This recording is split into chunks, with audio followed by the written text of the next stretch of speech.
Hi, this is Revathi. Welcome to అందమైన కథల పొదరిల్లు.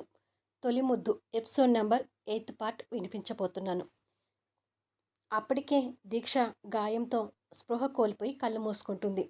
శృతి auto ఆపగానే Yash దీక్షని ఎత్తుకొని తీసుకొచ్చి ఆటోలో కూర్చోపెట్టి తన పక్కన కూర్చుంటాడు. యష్ పక్కన స్థానం లేకపోవడంతో దీక్షకు మరో పక్కకి వచ్చి శృతి కూర్చుంటుంది. దీక్ష పరిస్థితికి యష్ బాధపడుతూ స్పృహలో లేని తన భుజం చుట్టూ చెయ్యి వేసి దగ్గరికి తీసుకుని పట్టుకొని, బ్లడ్ బాగా పోతుంది, ఆటో త్వరగా పోనివ్వు అంటూ తొందరపడతాడు. అలాగే సార్ అంటూ డ్రైవర్ ఫాస్ట్గా వెళ్తున్నాడు. శృతి యష్ కంగారుని గమనిస్తూనే దీక్షని అలా దగ్గరికి తీసుకొని పట్టుకోవటం ఇబ్బందిగా చూస్తుంటుంది. ఎప్పుడు యష్ పక్కన కూర్చునే తను ఇప్పుడు ఆ స్థానంలో దీక్ష ఉండటం చూసి శృతి మనసులో ఇంకా అసూయ పెరుగుతుంటుంది. కొద్దిసేపటికి దగ్గరలో ఉన్న హాస్పిటల్కి చేరుకుంటారు. మరి కాసేపటికి లోపల డాక్టర్ తనకి ట్రీట్మెంట్ చేస్తుంటే రూమ్ బయట యష్ కంగారు పడుతూ, పాపం దీక్ష, తను రానని చెప్పింది, మనమే తనని బలవంతంగా తీసుకొచ్చాము అంటాడు బాధపడుతూ. తన గురించి అంత కంగారు ఎందుకు యష్, తనకి ఏమీ కాదులే, త్వరగానే కోలుకుంటుంది అని అంటుంది శృతి. డాక్టర్ బయటికి వచ్చి, గాయం కాస్త పెద్దగానే తగిలింది కాబట్టి ఈ రోజు నైట్ తనని హాస్పిటల్లోనే ఉంచాలి, రేపు మార్నింగ్ తన కండిషన్ చెక్ చేసి పంపిస్తాము, కాసేపట్లో తను స్పృహలోకి వస్తుంది, వచ్చాక వెళ్ళి చూడండి, అలాగే రూమ్కి ట్రీట్మెంట్కి మెడిసిన్కి కలిపి మొత్తం 10,000 దాకా అవుతుంది, క్యాష్ కౌంటర్ దగ్గరికి వెళ్ళి ఆ క్యాష్ కట్టండి అని చెప్పి డాక్టర్ వెళ్తాడు. క్యాష్ అనగానే తన దగ్గర క్యాష్ లేదనే విషయం యష్కి గుర్తొస్తుంది. వెంటనే యష్కి విక్రమ్ గుర్తొస్తాడు. శృతి, నువ్వు దీక్ష దగ్గర ఉండు, నేను ఇప్పుడే వస్తాను అని చెప్పి వెళ్ళిపోతాడు యష్.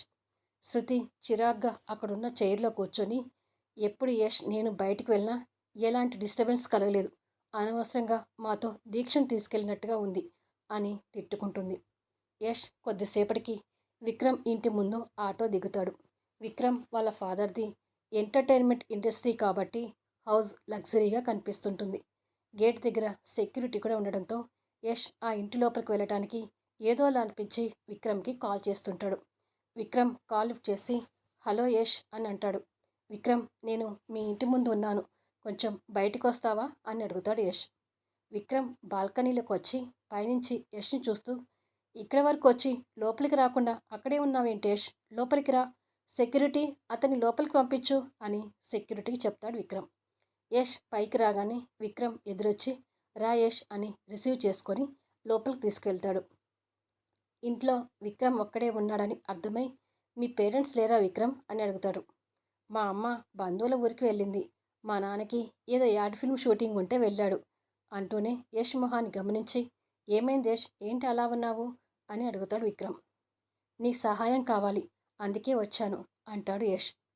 నీకు సహాయం చేయడానికి నేను ఎప్పుడూ రెడీని, అదేంటో చెప్పు అని అంటాడు విక్రమ్. నాకు అర్జెంటుగా 10,000 కావాలి విక్రమ్, త్వరలోనే ఆ డబ్బు తిరిగి ఇచ్చేస్తాను, ఎలాగైనా ఓ 10,000 సహాయం చేయి అని అడుగుతాడు దీనంగా. 10,000 అనగానే విక్రమ్ ఆశ్చర్యపోతూ, ఇంత డబ్బు నన్ను ఎప్పుడు అడగలేదు, ఎప్పుడు అడిగినా 500, 1000 అడుగుతావు, అవి తీసుకున్న 2 రోజులకే తిరిగి ఇస్తావు, కానీ ఇప్పుడు ఒకేసారి ఇంత డబ్బు అడుగుతున్నావంటే అంత అవసరం దేనికొచ్చింది యష్ అని అడుగుతాడు విక్రమ్. యష్ జరిగింది చెప్తాడు. అది విని విక్రమ్ కాస్త కంగారు పడుతూ, ఇప్పుడు దీక్షకు ఎలా ఉంది అని అడుగుతాడు. కోలుకుంటుంది, తనకు ట్రీట్మెంట్కి 10,000 దాకా అవుతున్నాయి, మా ఇంట్లో వాళ్ళకి తెలిస్తే మా నాన్న కోప్పడతాడని నీ దగ్గరికి వచ్చాను అంటాడు యష్. అవునా, అంత డబ్బు అంటే ప్రజెంట్ నా దగ్గర కూడా లేదు, కానీ మా నాన్నని అడుగుతాను, నువ్వు కూర్చో అని యష్ని కూర్చోబెట్టి వాళ్ళ నాన్నకి ఫోన్ చేసి డబ్బు అడుగుతాడు. అర్జెంట్ అంటున్నావు కదా, ఇంట్లో ఉన్నాయి తీసుకో అని అటు నుంచి యష్కి మాటలు వినిపిస్తుంటాయి. అది విని యష్ రిలాక్స్ అవుతాడు. విక్రమ్ ఫోన్ పెట్టేసి, ఇప్పుడే వస్తానుండు యష్ అని లోపలికి వెళ్తాడు. మెయిడ్ వచ్చి యష్కి జ్యూస్ ఇస్తుంది. ఏదో కొంచెం తాగి పక్కకు పెడతాడు. విక్రమ్ డబ్బుతో బయటికి రాగానే యష్ లేచి నిలబడతాడు. విక్రమ్ యష్కి డబ్బిచ్చి, నేను కూడా దీక్షను చూస్తాను, నీతో పాటు హాస్పిటల్కి వస్తాను పదా అంటూ ఇద్దరూ వెళ్తుంటారు. కొద్దిసేపటికి తలకి కట్టుతో బెడ్ మీద పడుకున్న దీక్షతో విక్రమ్ మాట్లాడుతూ, త్వరగా కోలుకొని కాలేజీకి రావాలి దీక్ష అని అంటాడు. అలాగే అన్నట్టుగా దీక్ష నీరసంగా తల ఊపుతుంది. సరే యష్, ఇంకా ఏదైనా అవసరం ఉంటే ఫోన్ చేయి అని చెప్పి విక్రమ్ వెళ్ళిపోతాడు. దీక్ష ఎదురుగా నిలబడిన యష్ శృతి వైపు బాధగా చూస్తూ లేచి కూర్చోబోతుంటే యష్ తనని పట్టుకొని నిదానంగా కూర్చోబెడతాడు. వారిద్దరూ కలిసి ఉండే ప్రతి మూమెంట్కి శృతి మొహంలో రంగులు మారుతుంటాయి. మీ ఇద్దరిని చాలా ఇబ్బంది పెడుతున్నాను కదా యష్ అని అంటుంది దీక్ష బాధపడుతూ. యష్ తన పక్కన కూర్చుంటూ, ఇబ్బంది లేదు ఏమీ లేదు, నువ్వు రిలాక్స్గా ఉండు అని, శృతి అక్కడ జ్యూస్ ఉంది ఇవ్వు, దీక్ష తాగుతుంది అని అంటాడు. శృతి ఆ జ్యూస్ అందుకొని దీక్షకు ఇవ్వబోతుంటే, నాకు తాగాలనిపించడం లేదు యష్, వద్దు అని అంటుంది. అలా అంటే కుదరదు, ఇప్పటికే చాలా నీరసంగా ఉన్నావు అంటూ శృతి చేతిలో నుంచి జ్యూస్ అందుకొని తన నోటికి అందించి తాగించబోతుంటే, నేను తాగుతానులే ఇవ్వు యష్ అంటూ దీక్ష జ్యూస్ గ్లాస్ అందుకొని తాగుతుంటుంది. కొంచెం తాగి పక్కకు పెట్టి, నేనైతే జ్యూస్ తాగాను, మరి మీరేమైనా తిన్నారా అని అడుగుతుంది ఇద్దరిని చూస్తూ. లేదు దీక్ష, నేను శృతి బయటికి వెళ్ళి ఏదైనా తిని వస్తాం, నువ్వు పడుకో అని అంటాడు యష్. తిని రావడం కాదు యష్, మీరు వెళ్ళండి, నేను ఒక్కదాన్ని హాస్పిటల్ ఉండగలుగుతానులే అని అంటుంది దీక్ష. నిన్ను ఒంటరిగా వదిలేసి ఎలా వెళ్తాం దీక్ష, ఆల్రెడీ మా ఇంటికి ఫోన్ చేసి నేను ఫ్రెండ్ వాళ్ళ ఇంట్లో ఉన్నానని చెప్పాను, యూ డోంట్ వరీ అని అంటాడు యష్. అది కాదు యష్, హాస్పిటల్లో మీరెందుకు ఇబ్బంది పడటం అని అంటుంది దీక్ష బాధపడుతూ. ఇక నువ్వేమీ మాట్లాడకు దీక్ష, ఈ నైట్ మేము ఇక్కడే ఉంటాం అని అన్నట్టు, దీక్ష నీకు ఇలా గాయమైందని మీ పేరెంట్స్కి చెప్తే కరెక్టేమో అంటాడు. వద్దు యష్, నాకేదైనా చిన్న గాయం అయితేనే మా ఇంట్లో వాళ్ళందరూ అల్లాడిపోతారు, అలాంటిది ఈ గాయం చూసి ఇంకా కంగారు పడతారు. 4 రోజుల్లో పూర్తిగా తగ్గిపోయే గాయానికి వాళ్ళకి చెప్పి వాళ్ళని బాధ పెట్టడం ఎందుకు, అందుకే ఈ విషయం మా పేరెంట్స్ వరకు తీసుకెళ్ళొద్దు అని అంటుంది. సరే దీక్ష, నువ్వు అలా అంటే ఇక నేను కూడా ఏమీ చెప్పలేను అని శృతి బయటికి వెళ్ళి ఏదైనా తినొద్దాం పదా అని అంటాడు యష్. నాకు ఆకలిగా లేదు యష్, ఏమీ తినను, నువ్వు తినేసిరా అని అంటుంది శృతి. అదేంటి, ఆకలి లేకుండా ఎందుకుంటుంది అని అంటాడు యష్. లేదని చెప్తున్నాను కదా, ఇక వదిలేయ్ అని కాస్త కోపంగా చెప్పి అక్కడున్న మరో బెడ్ మీదకి వెళ్ళి పడుకుంటుంది.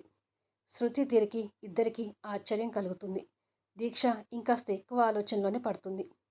నువ్వు తినకపోతే నాకు కూడా ఏమీ వద్దులే అని చెప్పి యష్ అక్కడ ఉన్న చైర్లో కూర్చుంటాడు. ఇంతలో నర్సు వచ్చి దీక్షకి ఇంజెక్షన్ చేయడంతో ఆ ఇంజెక్షన్ వల్ల దీక్ష నిద్రలోకి పోతుంది.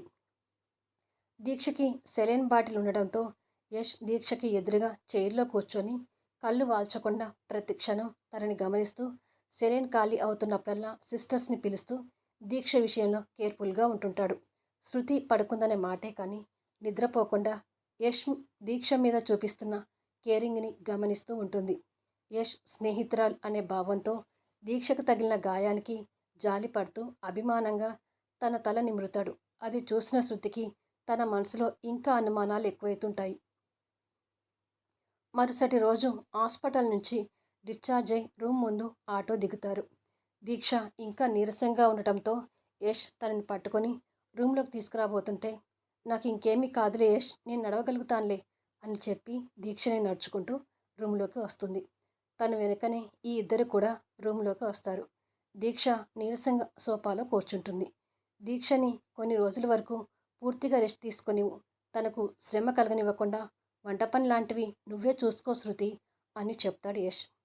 ఆ మాటలకు శృతి ఇంకా కోపం వస్తున్నా ఆ కోపాన్ని అణుచుకుంటూ, మంచిది యష్, నిన్నటి నుండి నువ్వు ఇంటికి వెళ్ళలేదు కదా, ఇక నువ్వు వెళ్ళు అని చెప్పి శృతి కిచెన్లోకి వెళ్తుంది. శృతి తిరిగి యష్ అర్థం కానట్టుగా చూసి, సరే దీక్ష, ఇక నేను వెళ్తాను, ఏదైనా అవసరం ఉంటే నాకు ఫోన్ చేయి, జాగ్రత్త అని కిచెన్ వైపు చూసి, రేపు కాలేజీలో కలుద్దాం శృతి అని చెప్పి వెళ్ళిపోతాడు. హోమ్ ట్యూషన్కి వస్తానని పిల్లలు ఎదురు చూస్తున్నారేమో, వాళ్ళ పేరెంట్స్కి ఫోన్ చేసి చెప్పాలి అని దీక్ష ఫోన్ చేసి, హలో అండి, నాకు చిన్న యాక్సిడెంట్ జరిగింది, దానివల్ల ఓ 2 రోజులు హోమ్ ట్యూషన్ చెప్పడానికి రాలేను, మొన్న ఇచ్చిన హోంవర్క్ని పిల్లల్ని చదువుకోమని చెప్పండి అని అంటుంది దీక్ష. సరే దీక్ష, నువ్వు పూర్తిగా కోలుకున్నాకే ట్యూషన్ చెప్పడానికి రామ్మా, ఏం పర్వాలేదులే అని చెప్పి ఫోన్ పెట్టేస్తారు పేరెంట్స్. శృతి ఈలోపు కాఫీ కలుపుకొని తనకు తీసుకొచ్చిచ్చి తను కూడా కాఫీ తాగుతూ దీక్షకు ఎదురుగా కూర్చుంటుంది. ఏంటి శృతి, నిన్న సాయంత్రం నుంచి ఏదోలా కనిపిస్తున్నావు, ఏమైంది అని అడుగుతుంది దీక్ష. అదేమీ లేదు, రాత్రి నుంచి హాస్పిటల్లో ఉన్నాను కదా, నాకు కూడా మనసు హుషారు లేదు అని చెప్పి ఊరుకుంటుంది. వెళ్ళి రెస్ట్ తీసుకో శృతి, వంట పని నేను చేస్తానులే అని అంటుంది దీక్ష. వద్దులే, మళ్ళీ నువ్వు కష్టపడితే యష్ ఊరుకోడు అని కోపంగా చెప్పి కాఫీ తాగుతుంటుంది. శృతి మాటలకి దీక్ష ఆశ్చర్యపోతూ శృతి ప్రవర్తన, మాటలు కొత్తగా ఉన్నాయేంటి అని ఆలోచిస్తుంటుంది. నేను కూడా హోమ్ ట్యూషన్ చెప్తాను దీక్ష, ఎవరైనా పిల్లలు ఉన్నారేమో చూడు అని అంటుంది శృతి. నువ్వు హోమ్ ట్యూషన్ చెప్తూ కష్టపడటం యష్కి ఇష్టం లేదు కదా శృతి, మరెందుకు ఇలా అంటున్నావు అని అడుగుతుంది దీక్ష. ఎన్ని రోజులని యష్ మీద ఆధారపడను, నాకంటూ ఏదైనా సంపాదన ఉంటే మంచిది కదా, యష్తో మాట్లాడి ఒప్పించుకుంటానులే, నువ్వైతే పిల్లలు ఉన్నారేమో చూడు అని చెప్పి వెళ్ళిపోతుంది శృతి. నో డౌట్ శృతి మనసులో ఏదో పెట్టుకొని ఇలా మాట్లాడుతుంది అని అనుకుంటుంది దీక్ష. కొద్దిసేపటికి దీక్ష బయటికి వచ్చి విక్రమ్కి ఫోన్ చేసి హాస్పిటల్ ఖర్చుల కోసం యష్ నీ దగ్గర ఎంత తీసుకున్నాడు విక్రమ్ అని అడుగుతుంది. ఎందుకు దీక్ష అని అడుగుతాడు విక్రమ్. చెప్పు విక్రమ్ అని అంటుంది దీక్ష. 10,000 తీసుకున్నాడు అని అంటాడు విక్రమ్. ఓ 4 రోజుల్లో ఆ అమౌంట్ నేను ఇస్తానులే విక్రమ్, నువ్వు యష్ను అడగకు అని అంటుంది. సరే దీక్ష అంటాడు విక్రమ్. మరుసటి రోజు ఎప్పుడు ఇద్దరు కలుసుకుని కాలేజ్ గ్రౌండ్లో శృతి కోసం ఎదురు చూస్తుంటాడు యష్. శృతి కాస్త కోపంగానే యష్ దగ్గరికి వస్తుంటుంది.